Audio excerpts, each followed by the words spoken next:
오늘 은혜 받으실 하나님의 말씀은 빌립보서 3장 우리 17절로 우리 21절 말씀까지 보도록 하겠습니다. 형제들아 너희는 함께 나를 본받으라. 그리고 너희가 우리를 본받은 것처럼 그와 같이 행하는 자들을 눈여겨보라. 내가 여러 번 너에게 말하였거니와 이제도 눈물을 흘리며 말하노니 여러 사람들이 그리스도의 십자가의 원수로 행하느니라. 그들의 마침은 멸망이요 그들의 신은 배요 그 영광은 그들의 부끄러움에 있고 땅의 일을 생각하는 자라. 그러나 우리의 시민권은 하늘에 있는지라.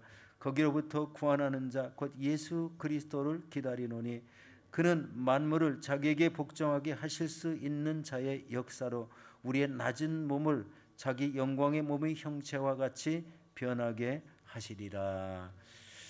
아멘. 오늘 저는 이 말씀에 의지해서 우리 천국의 시민권자라는 이런 제목으로 은혜를 나누도록 하겠습니다.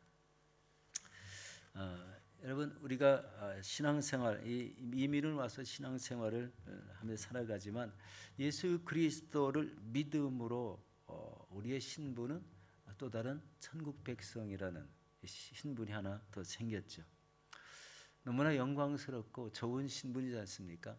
천국에 예비된 이런 하나님의 백성이라는 이런 의미죠. 우리가 이 땅을 떠난 후에는 우리의 본향인 이 천국에 입성하게 되므로 이 천국 백성으로 예비된 이런 사람이 이제 이 땅에 살고 있습니다. 이 땅에 살면서 해야 될 일이 이제 우리에게 주어졌는데 사도 바울 같은 경우는 자신의 학문이 많음에도 불구하고 이제 그것을 다 해로 여기고 다시 예수 그리스도의 신앙으로 무장을 해서 자기 일생을 마칠 때까지 복음을 전한 이런 사명을 감당했습니다. 그런데 오늘 본문에 보면은요, 사도 바울은 자신의 신앙을 본받으라는 이런 말씀을 권하고 있죠. 우리도 우리 주변에 신앙이 좋은 사람들이 많습니다.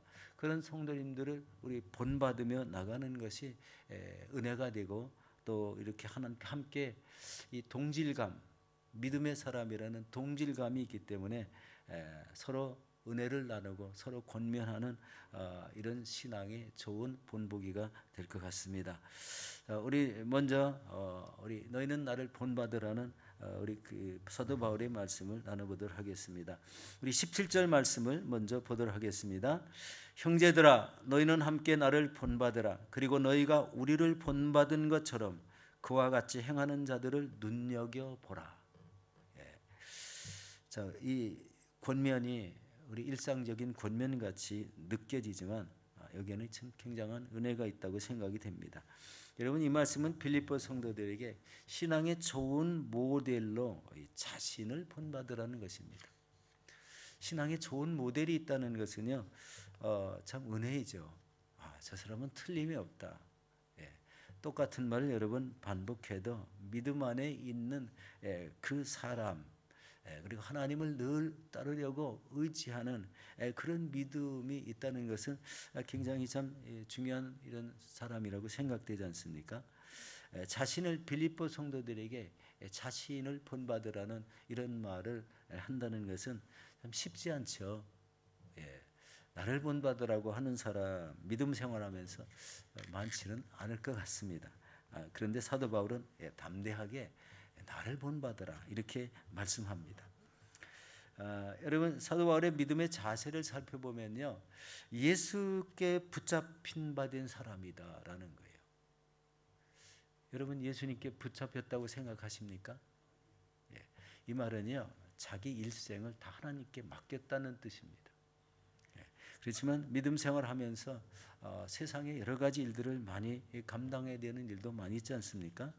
그렇지만 이 예수께 붙잡힌 바 된 이 사도 바울을 본받으라고 이렇게 권면하는 것은 그를 통해서 하나님의 은혜의 역사가 나타나고 그리고 신분이 변화되어서 이 땅에 살지만 천국 백성으로 살아가는 그런 사람이 될 수 있다는 겁니다.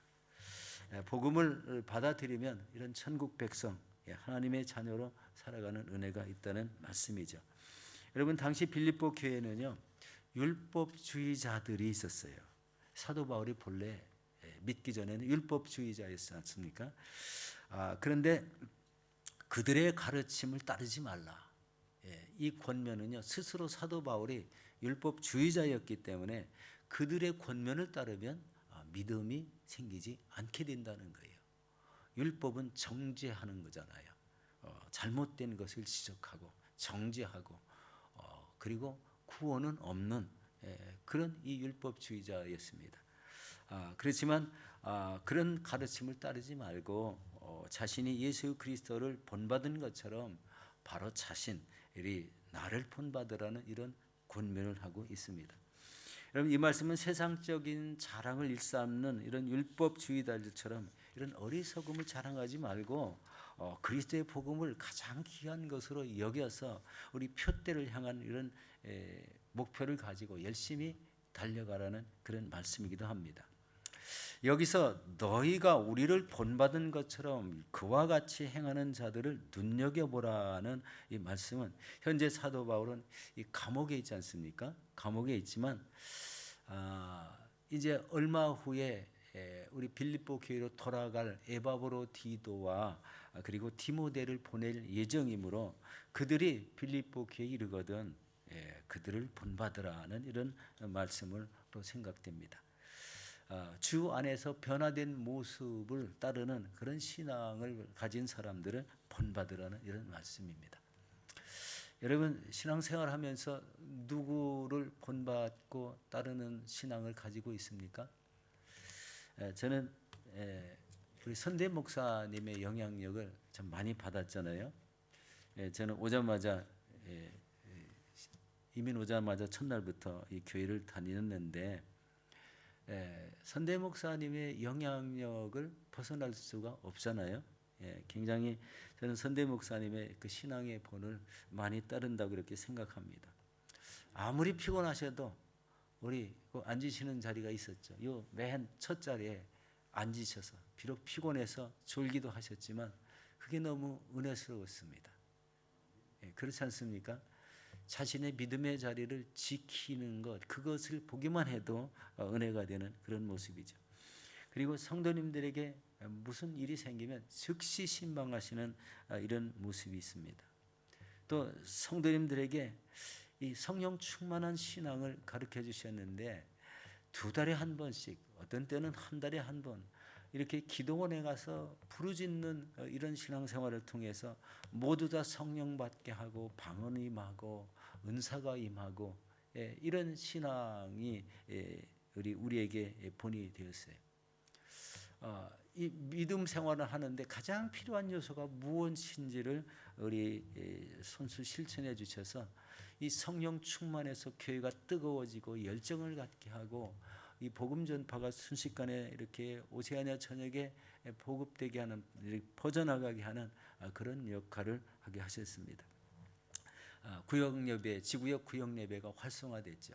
우리 옛날 우리 지구역은 참 지금 지구역하고는 전혀 다른데 너무나 모이기에 잘했고 뜨거웠고 서로 이민 생활의 아픔을 서로 이해해주고 힘을 내라고 북돋아주는 그런 역할도 했습니다. 그러면서 믿음으로 하나가 되는 그런 이 구역과 지역의 그 예배가 있었는데 너무나 활성화되어 있고 구역 예배, 지역 단합 예배가 너무 우리 좋게 여겼던 그런 시절이 있습니다. 지금도 구역 예배, 지역 예배를 드려야 되는데 지금은 전 같지 않다는 것을 누구나 잘 다 알고 있습니다. 그리고 이 오세아니아의 큰 대도시마다 우리 교회를 세우셨지 않습니까? 굉장한 은혜잖아요. 이 대도시마다 교회를 세웠다는 것은 호주 전역에 복음화를 꾀했다는 이런 의미지 않습니까? 그리고 열정적인 헌신의 모습을 스스로 많이 보여주셨습니다. 밤에 새벽 2시까지 신방하시고 그리고 무엇이 잘못되었다면 찾아가서 권면을 서슴지 않고 하셨습니다. 그리고 예수님을 사랑하시고 성도님을 사랑하시는 이런 놀라운 본을 우리에게 많이 보여주셨죠. 매월 1, 2, 3일은 꼭 금식하시고 그리고 신앙의 모든 면에서 우리 본이 되어서 그것이 지금도 계속 기억이 납니다. 여러분들에게도 오래 되신 분들은 아마 이런 선대 목사님의 본과 그 영향력에서 벗어날 수는 없다고 이렇게 생각이 됩니다. 여러분들도 다른 성도님들에게 신앙의 본이 되는 믿음 생활을 하시기를 예수 이름으로 축원합니다. 이 새벽전에 나오는 게 신앙에 쉽지는 않죠. 그것 자체가 본이 되었다면 얼마나 기감이 되겠습니까? 우리 두 번째 말씀은요, 사람들의 십자가의 원수로 행한다는 이런 말씀을 주고 있습니다. 우리 18절 말씀을 같이 보겠습니다. 내가 여러 번 너에게 말하였거니와 이제도 눈물을 흘리며 말하노니 여러 사람들이 그리스도의 십자가의 원수로 행하느니라. 당시 빌립보 교회는 유대주의적 율법주의자들이 있었다고 말했죠. 그런데 또 하나의 이상한 율법주의자들이 있는데 그 사람들은 반도덕주의자들이라고 합니다. 한 교회에 이런 사람이 있다는 것 참 너무나 우리 좀 불행한 일같이 느껴지는데, 이 반도덕주의자다라는 것은요, 이 쾌락을 일삼은 예수를 믿었어요. 그런데 그 이후에는 우리 복음의 자유함을 느끼듯이 자신의 육신의 자유함을 느끼는 사람들이라는 거예요. 그래서 이 도덕적인 그런 의미는 우리에게 없다. 믿음으로 구원을 받았으면 됐지라고 해서 이런 그 상태에서 육신의 쾌락을 추구하는 이런 사람들이 빌립보 교회에 있었다는 겁니다. 여러분, 이 빌립보 교회 여성도들이 얼마나 불안해했을까, 이런 생각을 한번 해보게 됐습니다. 이 사도 바울은요, 오늘 이런 사람들을 향해서 굉장한 이런 우리 악의적인 뭐라고 그럴까요? 이런 사람에 대해서는 굉장한 이런 거리를 둘 것을 이야기를 하는 말씀입니다. 이들을 멀리할 것을 호소하는데요, 눈물로 호소했다고 이렇게 표현을 했어요.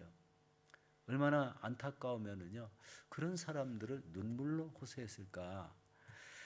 구원을 예수를 믿었는데 육신의 쾌락을 즐기는 이런 사람들이 있었다. 이런 사람들은 변하지 않으니까요, 이 사람들을 십자가의 원수로 행한다는 이런 말까지 했습니다.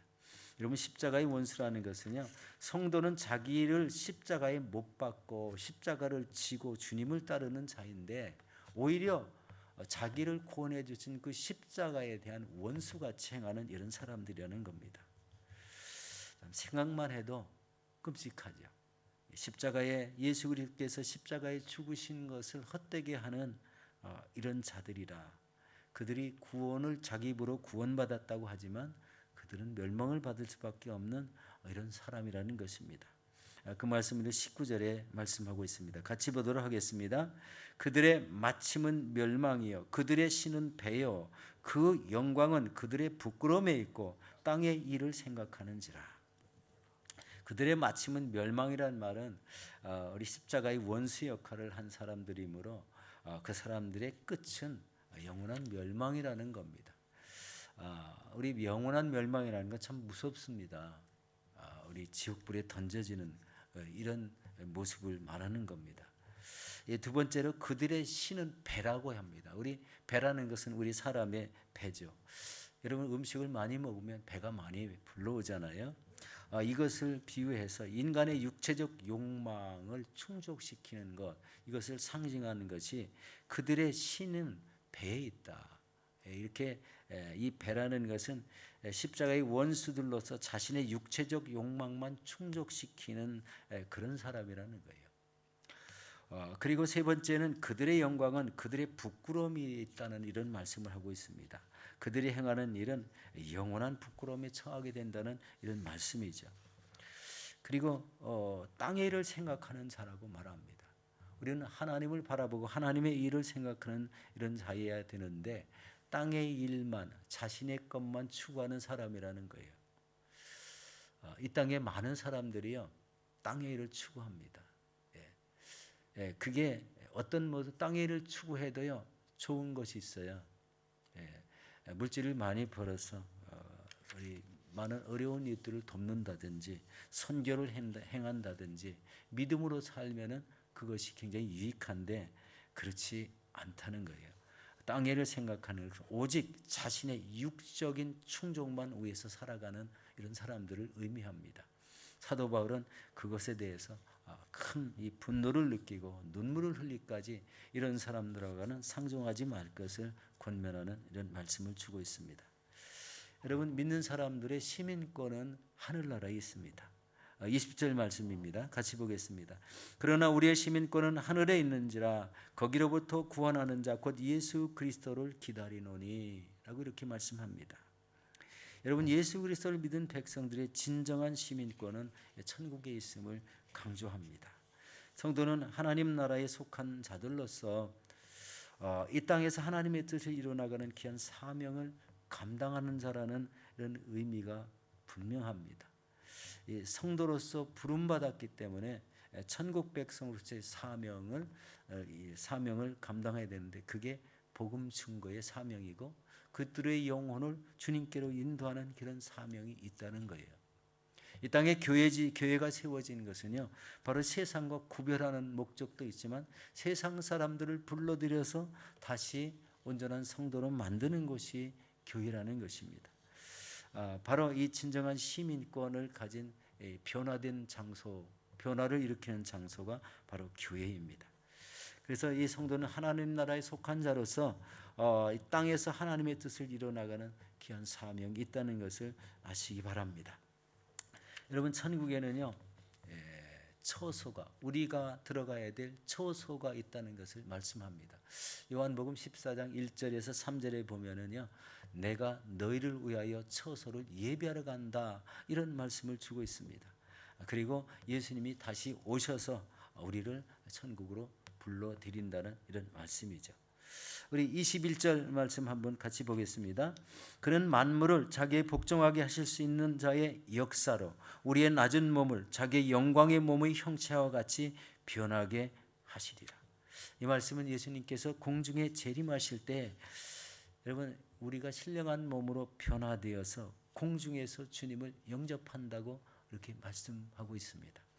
이 말씀은요, 잘 이해가 되지는 않습니다. 우리가 이 땅에서 연수로 인해서 죽잖아요. 그런데요, 죽으면은 그것이 다 끝이 아니라는 거예요. 우리 육신의 몸 흙으로 들어가면 다 흙과 같이 변합니다. 그런데 변하지 않는 게 있습니다. 그것은 우리의 영혼입니다. 영혼은요, 변하지 않고 흙 속에서 대기하고 있습니다. 언제까지요? 예수님이 공중에 재림하실 때까지. 그러면 그 재림 때에 나팔 소리를 듣고요, 그 땅 속에 있는 영혼이요, 전부 다 예수님을 향해서 올라갑니다. 살아있어서 그때 살아있는 성도들도 함께 올라갑니다. 공중에서 예수님을 영접하면서 생기는 일이 뭐죠? 어린 양 혼인잔치에 참여하는 영광을 누리게 되는 거예요. 죽으면 다 끝이라고 생각되는데 절대 그것이 아니라는 거예요. 여기 21절 맨 끝에 보면은요, 자, 여기 뭐라고 되어 있냐면 우리의 낮은 몸을 자기의 영광의 몸의 형체와 같이 변하게 하시리라. 이 변화를 말하는 겁니다. 우리 사랑하는 성도 여러분, 오늘 말씀을 한마디로 정리하면 어떤 말씀이 있을까 생각을 해봤습니다. 우리의 믿음의 삶을 우리 믿음으로써 증명하라 하는 이런 말씀으로 정리할 수가 있습니다. 우리의 삶을 믿음의 삶으로 증명하라는 그런 말씀입니다. 우리가 이 땅에 살면서 예수 그리스도의 은혜로 구원을 받아서 영원한 천국을 소유하는 이런 사람이 있고, 또 구원을 받은 것 같지만 구원에서 제외될 사람도 있다는 것을 오늘 본문에서 알았습니다. 우리는 이 땅에 살아가는 이 천국 시민권자로서 이 시대에 우리에게 주신 복음 전파의 사명을 힘있게 감당하시는 저와 여러분들이 되시기를 예수 이름으로 축원합니다.